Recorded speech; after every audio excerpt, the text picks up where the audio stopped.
আমি কারোর সমর্থন চাই না, আমি নিজের প্রিন্সিপাল অনুযায়ী কাজ করি। দিল্লিতে যখন হাজার হাজার লোকদের নিয়ে জয়েন করানো হয়েছিল, আমাকে তখন ডাকা হতো, আসুন জয়েন করুন।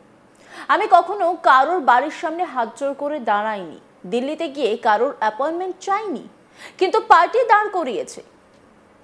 কারোর নাম না করে নিজের দলের নেতাদের করা দাওয়াই দিলীপ ঘোষের। দীঘায় জগন্নাথ মন্দিরের উদ্বোধন অনুষ্ঠানে উপস্থিত হয়ে দলের অন্দরে কড়া আক্রমণের মুখে পড়েছেন বর্ষীয়ান বিজেপি নেতা দিলীপ ঘোষ।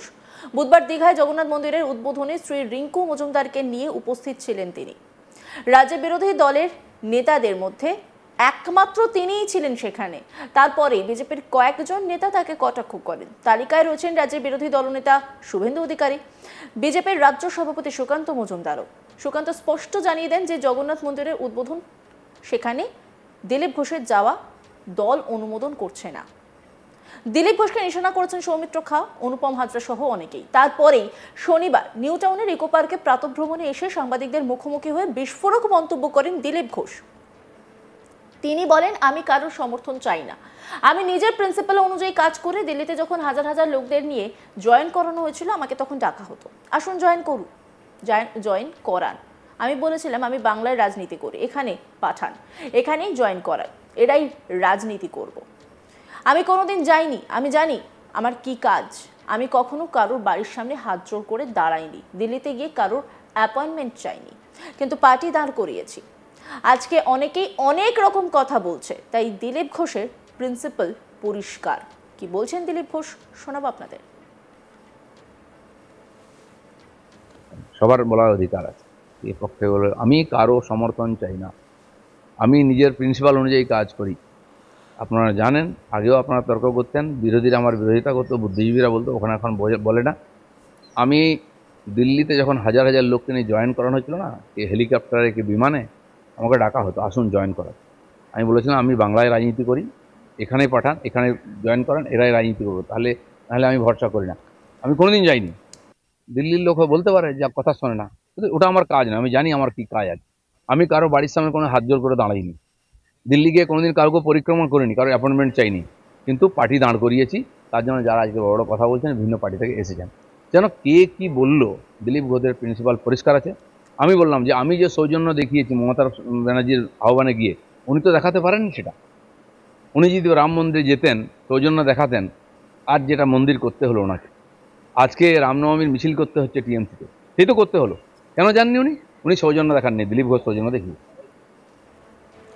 একই সঙ্গে বড়বাজারের আগুন লাগার ঘটনায় রাজ্য সরকারকে আক্রমণ করেছেন তিনি, সঙ্গে রাজ্যের মুখ্যমন্ত্রীকেও কটাক্ষ করেছেন তিনি। কি বলেছেন তিনি শোনাবো আপনাদের।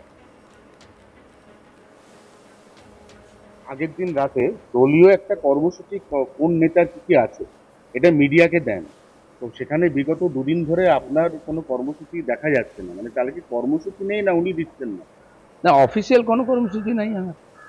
আমি মিডিয়া করছি, যেগুলো পলিটিক্যাল প্রোগ্রাম নয় এরকম প্রোগ্রামে যাচ্ছি। কালকেও সারাদিন বাইরে বাইরেই ছিলাম, তো দেখা সাক্ষাৎ যেন আপাতত আমার কোনো এরকম পলিটিক্যাল কর্মসূচি নাই। থাকে না মাঝে মধ্যে, রেস্টও দরকার আছে কিনা। না, অনেকে বলছেন নাকি ওটা নেই, ওটা ইন্টেনশনালি নাকি নেই। না, নেই তো। আমি তো 5 দিন ঘুরে আসি, রেস্ট নিই 1-2 দিন বাড়িতে। আপনাদের সঙ্গে কথা বলতে হবে কিনা, সকাল থেকে মিডিয়া তাদের সময় দেওয়ার দরকার আছে। বহু লোক দেখা করার জন্য আসেন আমার বাড়িতে, তাদের সময় দিতে হয়, সেটা তার কর্মসূচির মধ্যে থাকে না। তার মানে ওইটা নিয়ে আপনি খুব একটা ভাবিত না? না, আমি কোনোদিনই ভাবিতেছিলাম, আমি 3 বছর ধরে কোন পলিটিক্যাল কর্মসূচিতে থাকি। আমি আমার কর্মসূচি তৈরি করি, সামাজিক প্রোগ্রামে যাই, ধার্মিক প্রোগ্রামে যাই, তো সব কর্মসূচি থাকবে, এরকম পাবলিক প্রোগ্রামেরই খালি কর্মসূচি থাকে, বাকি কিছু না। সৌমিত্র খাঁ বললেন ক্লোজ চ্যাপ্টার, নতুন করে আবার অশোক দিনদা অনেক কিছু আপনার বিরুদ্ধে বলতে চেয়েছেন, ওদিকে এক একজন নেতাকে ওরা অ্যাপয়েন্ট করছে আপনার বিরুদ্ধে। আর দেখে রাখুন কি হচ্ছে। আগেও বলেছে, আবার পায়ে হাত দিয়ে ক্ষমাও চেয়েছে। সেই জন্য যারা হঠাৎ বিজেপি তারা অনেক কিছুই বলবে, আর সবার উত্তর দেওয়ারও কোনো দরকার নেই।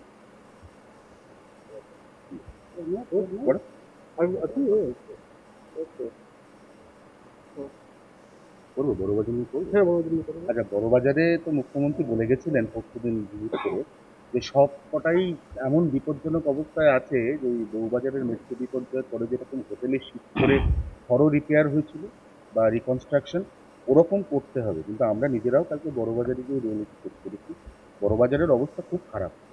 মানুষ প্রাণ হাতে করেই আপনি বড়বাজারে আছে। বড় বাজারটা বড় ব্যবসা হয় সবার চোখে পড়ে। বেহালা বাজার যখন পুড়েছিল, ঠাকুরপুকুর, যে কটা বাজার পুড়েছে এবং যে পুরনো বাজার আছে 20, 30, 40, 50 বছরের, গিয়ে দেখে আসুন, কোনো পার্থক্য নেই। কোনো অগ্নি নির্বাপক ব্যবস্থা নেই, কোনো অনুমতি নেই, কোনো দেখাশোনা হয় না। প্লাস্টিক কাপড় চোপড়ের ঢের থাকে, সেখানে বিড়ি খাচ্ছে, সেখানে ঘুমুচ্ছে, ছোট্ট একটা ঘটনা, এবং তার ঝুলছে হাজার হাজার, যেটা শর্ট সার্কিট হয়ে যে কোনো সময় ঘটনা ঘটতে পারে, তাই হচ্ছেও, আর তদন্তও হয় না। মমতা ব্যানার্জি সব জায়গায় গিয়ে একটা কথা বলে দিয়ে আসেন, যা মুখে আসে এই করে দেবো তাই করবো, কোনোদিন পেছনে তাকান না, কোনোদিন করেনও না, তাহলে এরকম দুর্ঘটনা হতো না। না, আপনি যে বলছেন উনি চলে আসেন বলে, কিন্তু উনি তো সেই দিনকে ওখান থেকে বেরিয়ে ফটফট করে পার্কস্ট্রিটে 3খানা লোকেশন সারপ্রাইজ ভিজিট করে হঠাৎ করে গেলেন, সেখানে গ্যাস সিলিন্ডার বেরিয়ে এলো, অনেক কিছু। মুখ্যমন্ত্রীর কি এটা কাজ নাকি বাজারে বাজারে সার্ভে করা? তার মন্ত্রী, ডিপার্টমেন্টের অফিসার, পুলিশের লোক, ফায়ার ব্রিগেডের লোক কেন দেখে না? উনি খালি মাইলে নিতে যান গিয়ে সব জায়গায়। আমি করছি, আপনি মনে করুন যেদিন মুখ্যমন্ত্রী হয়েছিলেন উনি 1 মাসের মধ্যে সমস্ত হসপিটাল ঘুরে ফেলেছিলেন। হসপিটাল দালাল রাজ, ওষুধ বিক্রি, আরজি করার মতো ঘটনা কি বন্ধ হয়েছে? হচ্ছে তো। উনি পলিটিক্যালি গিমিক করেন, দেখিয়ে দিলেন আমি বিরাট কিছু, আর আপনারা ওটা নিয়ে ব্যস্ত থাকেন। এই বলেছেন মুখ্যমন্ত্রী, এই গেছেন, ছবি দেখান। পরিবর্তন কি হয়েছে? আমি বলছি 15 বছর হয়ে গেল। বলুন তো সেদিন আর আজকের মধ্যে এই যে প্রাথমিক পরিষেবাগুলোর কি পরিবর্তন হয়েছে? পুরো পরিবর্তন, আর হবেও না। উনি চান না পরিবর্তন, উনি রাজনীতি করতে চান। আমি কারোর সমর্থন চাই না, আমি নিজের প্রিন্সিপাল অনুযায়ী কাজ করি। দিল্লিতে যখন হাজার হাজার লোকদের নিয়ে জয়েন করানো হয়েছিল, আমাকে তখন ডাকা হতো, আসুন জয়েন করান। আমি কখনো কারোর বাড়ির সামনে হাত জোর করে দাঁড়াইনি, দিল্লিতে গিয়ে কারোর অ্যাপয়েন্টমেন্ট চাইনি, কিন্তু পার্টি দাঁড় করিয়েছি। কারোর নাম না করে নিজের দলের নেতাদেরকে কড়া দাওয়াই দিচ্ছেন দিলীপ ঘোষ, কারণ তিনি দীঘার জগন্নাথ মন্দিরে গিয়েছিলেন উদ্বোধন অনুষ্ঠানে। তিনি সস্ত্রীক সেখানে উপস্থিত ছিলেন, আর তারপরে দলের অন্তরে কড়া আক্রমণের মুখে পড়েছেন বর্ষিয়ান বিজেপি নেতা দিলীপ ঘোষ। বুধবার দীঘায় জগন্নাথ মন্দিরের উদ্বোধনে শ্রী রিঙ্কু মজুমদারকে নিয়ে উপস্থিত ছিলেন দিলীপ ঘোষ। রাজ্যে বিরোধী দলের নেতাদের মধ্যে একমাত্র তিনিই ছিলেন সেখানে। তারপরে বিজেপির কয়েকজন নেতা তাকে কটাক্ষ করেন। তালিকায় রয়েছেন রাজ্যের বিরোধী দলনেতা শুভেন্দু অধিকারী, বিজেপির রাজ্য সভাপতি সুকান্ত মজুমদারও। সুকান্তবাবু তিনি স্পষ্ট জানিয়ে দেন যে জগন্নাথ মন্দিরের উদ্বোধনে দিলীপের যাওয়া দল অনুমোদন করছে না। দিলীপকে নিশানা করেছেন সৌমিত্র খা, অনুপম হাজরা সহ অনেকেই। তারপরে শনিবার নিউ টাউনে ইকো পার্কে প্রাতঃভ্রমণে এসে সাংবাদিকদের মুখোমুখি হয়ে বিস্ফোরক মন্তব্য করেন দিলীপ ঘোষ। তিনি বলেন, আমি কারোর সমর্থন চাই না, আমি নিজের প্রিন্সিপাল অনুযায়ী কাজ করি। দিল্লিতে যখন হাজার হাজার লোকদের নিয়ে জয়েন করানো হয়েছিল, আমাকে তখন ডাকা হতো, আসুন জয়েন করান। আমি বলেছিলাম আমি বাংলায় রাজনীতি করি, এখানে পাঠান, এখানেই জয়েন করান, এরাই রাজনীতি করব। আমি কোনোদিনও যাইনি, আমি জানি আমার কি কাজ। অন্যান্য খবরের আপডেটের জন্য অবশ্যই নজর রাখুন আজ তাক বাংলার ইউটিউব স্ট্রিমিংয়ে। লাইক, কমেন্ট, শেয়ার এবং সাবস্ক্রাইব করতে ভুলবেন না।